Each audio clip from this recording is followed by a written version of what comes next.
Nearly 70 years ago, we entered our first technological race, spending millions of dollars on innovation to go to the moon and explore the new frontier. Fast forward a few decades, and with more technology in our pockets than John Glenn had going into orbit, we launched into the world of Web 3, or what I'm calling the SaaS race. This era of the internet gave everyday individuals the power to start businesses, create products within minutes, all without needing to understand complex code languages to achieve their goals. SaaS has become vital for a business to succeed, but are we actually using this instrumental technology to explore and innovate like we once did? Whether it's taking payments, collecting data, sharing files, or creating content, businesses rely on the ease of usability these tools offer and often lean on the products deemed the industry standard, like Stripe. Nearly every SaaS tool connects to and utilizes Stripe for users to collect invoicing or check out seamlessly, and since their inception have only focused on their single MVP, payment processing.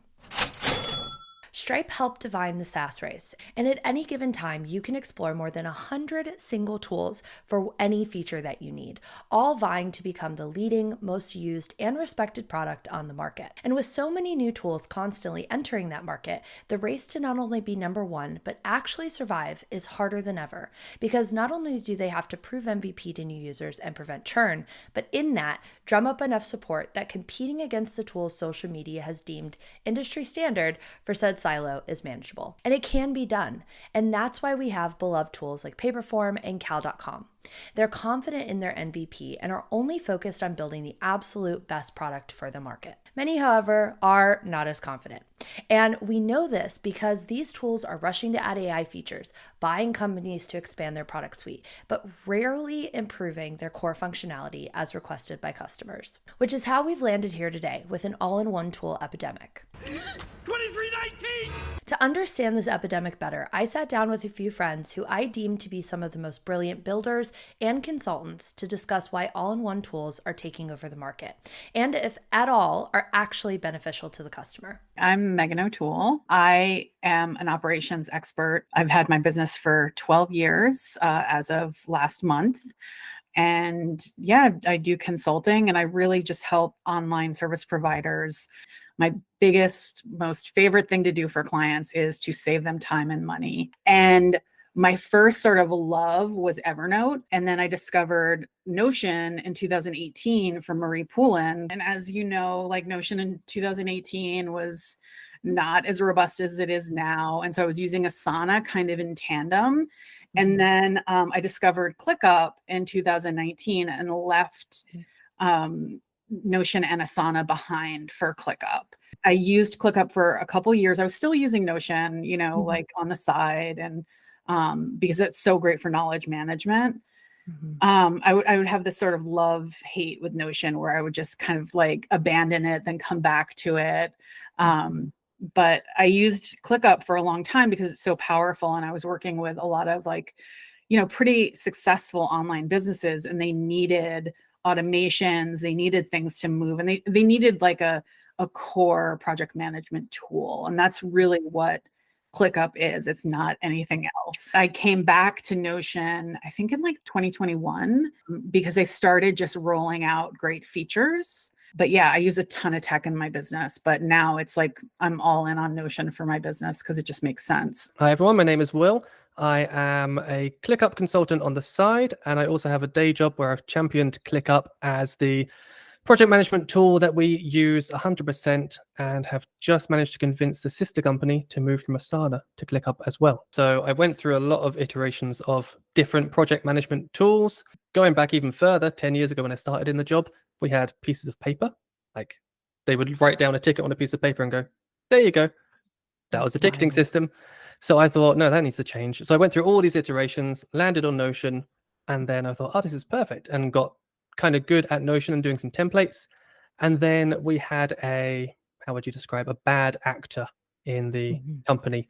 And he would break things on purpose, and he was very annoying, or he'd just do things his own way. And I realized, oh, Notion's not, at that time, it wasn't robust enough to fight against that.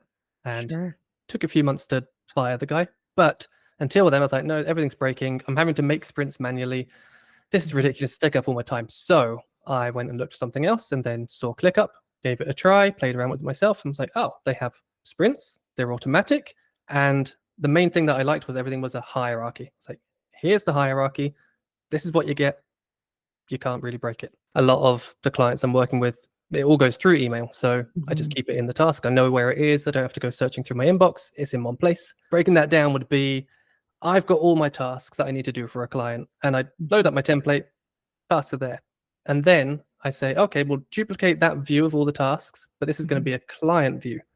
And for those, I have a little checkbox and I say, show client, don't show client.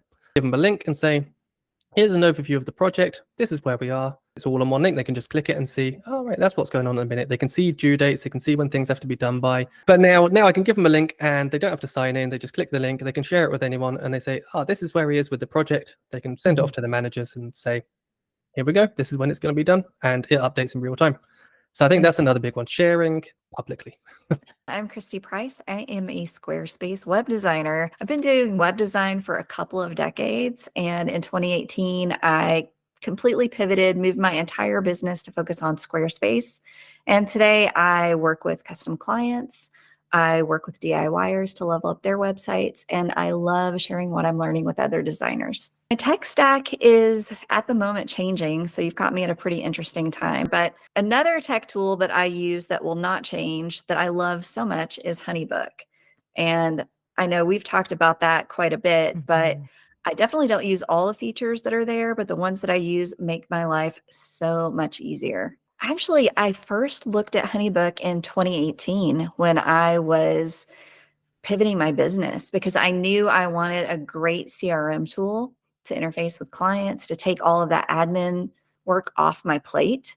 And I looked at HoneyBook then and I was like, this is for photographers. I don't even know how web designers use this. And it just, at the time, I'm like, no. And I initially went with Dubsado.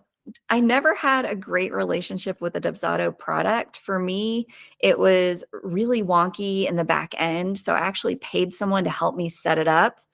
And Sarah, you know me, I'm going to do all of that myself. That should have been red flag number one.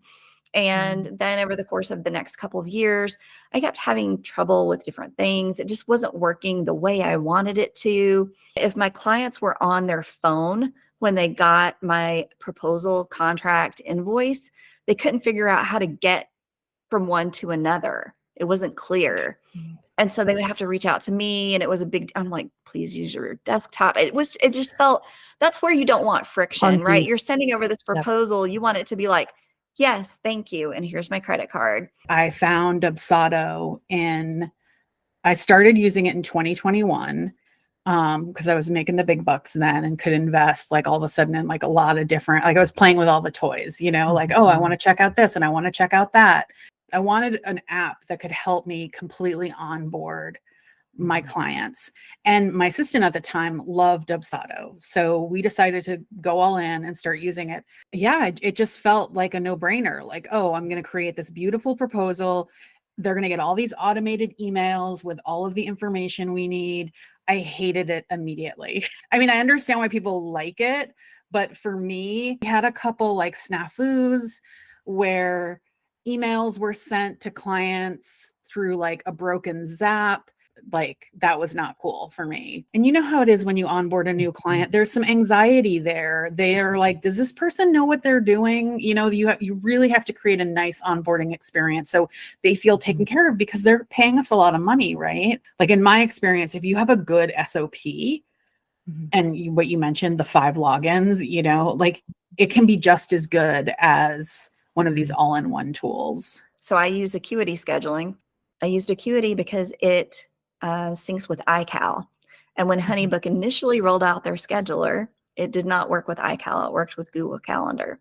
So I didn't set things up there. And now I'm in this place of inertia where everything is set up on this other tool. Do I want to dismantle it all and set it up in HoneyBook?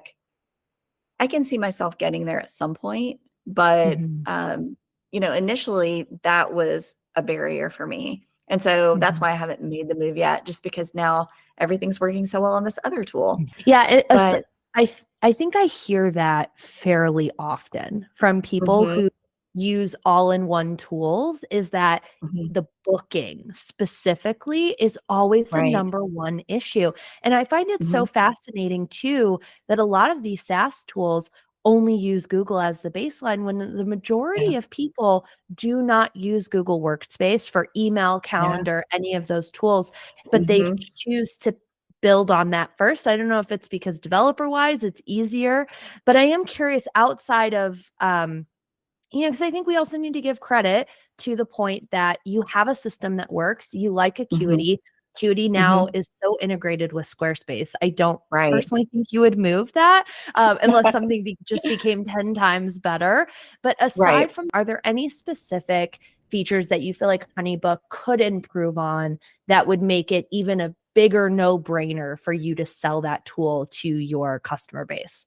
I really have very little to quabble with HoneyBook. Um, I think the thing that would make me just absolutely over the moon happy was mhm, if we had a solution like shared documents inside it. So we mhm, have mhm, a customer portal and we can put things there, but it's not like Google Docs where we can work on things together and leave comments specific to a doc. And that's one of the ways I work with my clients right now. And so having that inside a portal instead of we have our agreements within HoneyBook and now we're working with in Google Drive to collect content and work on timelines and mhm. checklists are all in Google Doc. Would love if I could take Google Docs out of the picture and just have it Mhm. all in HoneyBook. So that would be my absolute dream. No client wants a portal. No client wants to learn a new technology, like Say I it, um I scream it, posted man. I posted this on Threads like a few months ago and it went Threads viral. I was Sure. like, like my hot take is that no client wants a Notion dashboard unless they are using Notion. Like all Mhm. these people come to me, these social media managers, and they're like, "Oh, I want to build, a client dashboard." I'm like, "Do your clients use You're Notion?" like, "Why?" No. And I'm like, then I can't help you. Cause Yeah. like, no, so that was something I learned, very quickly. Oh, no, Mhm. no clients want a portal. Nobody is going to log into this. They're busy people. Well, and I think relationships too, right? So many of these tools, I think, you know, just want the MRR. They want to get to Mhm, the top. And I think, mhm, from somebody who is constantly talking to teams of SaaS tools, most people don't. But what I will say is, they don't know how you operate unless you tell them. They only Yeah. know how to make the tool as good as they think it should be.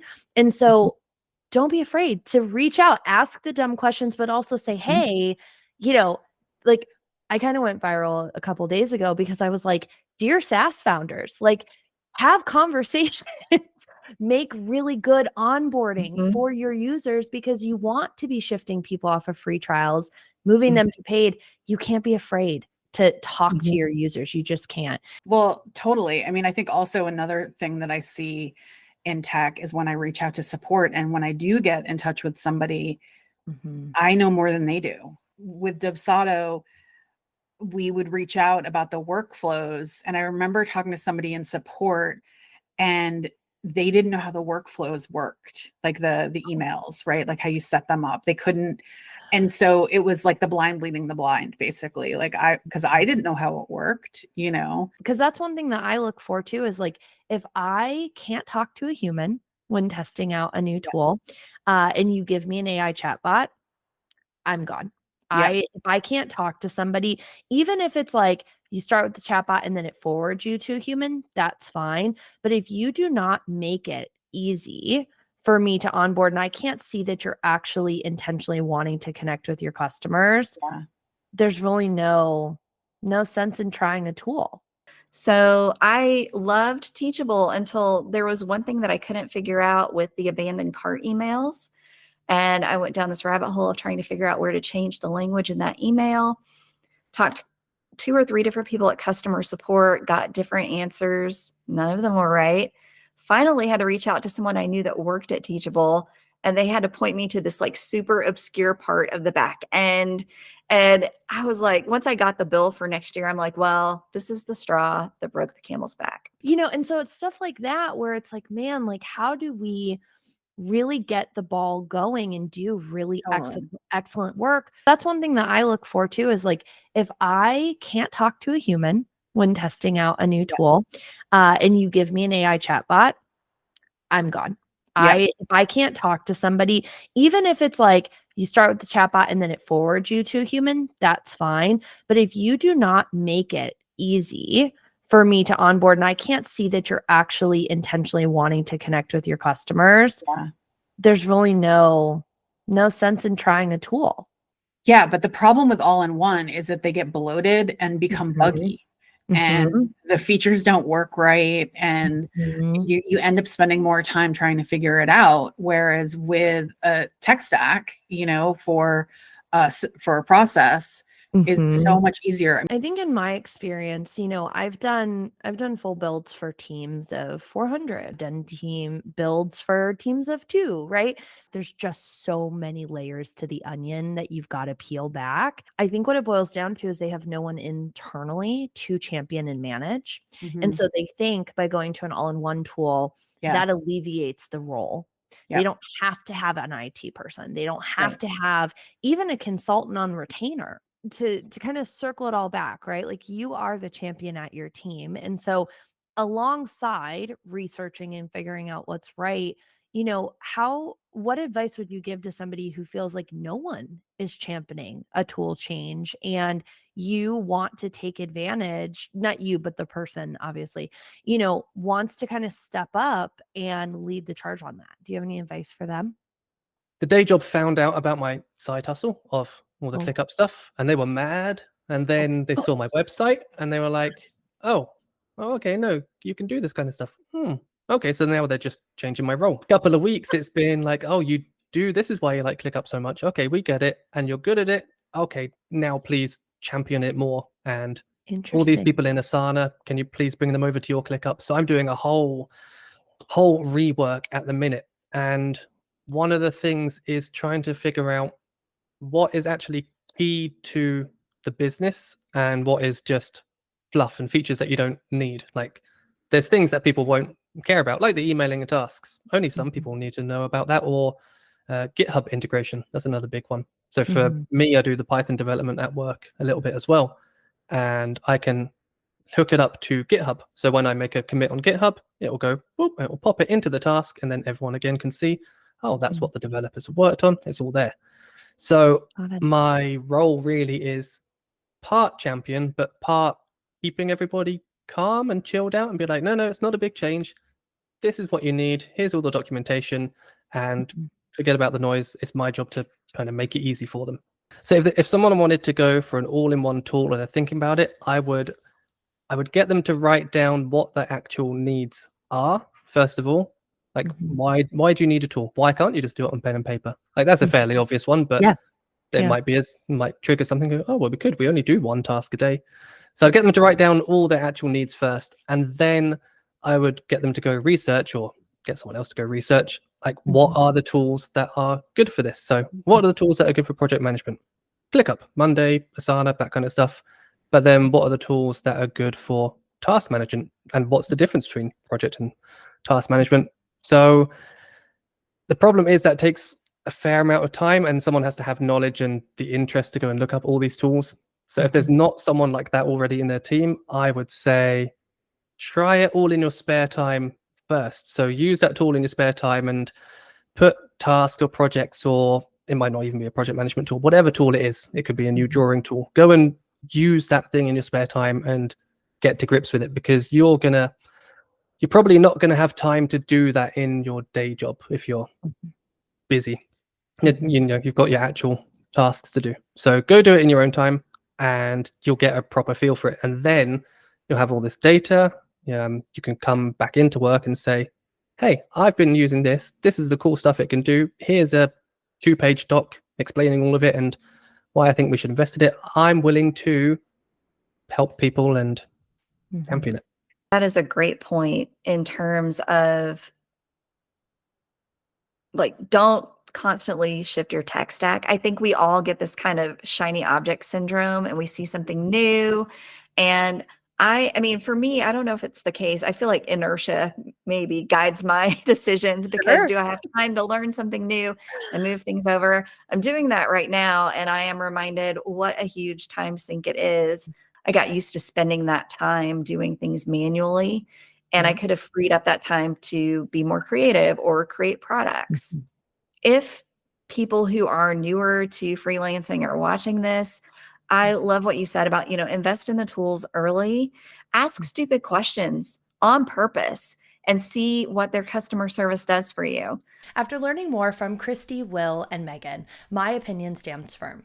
All-in-one tools are guaranteed at some point to create friction in your business, and there will always be an underlying sacrifice. However, I do still believe that this is a twofold problem. First, because these companies will always be spread too thin trying to manage the multitude of features released, instead of being the absolute best at one product, you, as the user, sacrifice scalability because of the half-baked features. At the same time, though, it is your responsibility to build processes outside of these tools instead of building around the features in front of you. This is why, honestly, the hundreds of teams that I've worked with in the midst of scaling have had to build entirely new tech stacks and are overwhelmed because their processes and systems have been manipulated and molded by the tool they're subscribed to, not the other way around.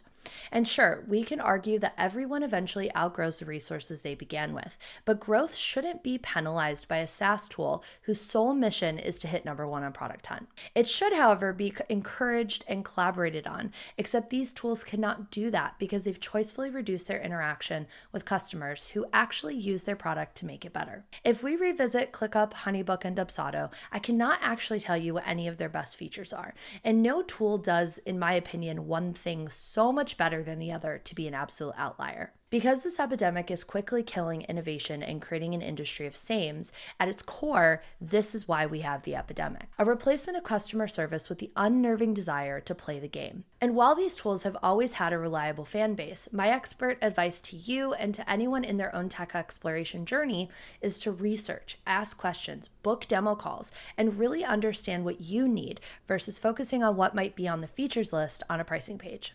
And most importantly, do not commit to a tool just because someone on the internet preaches it.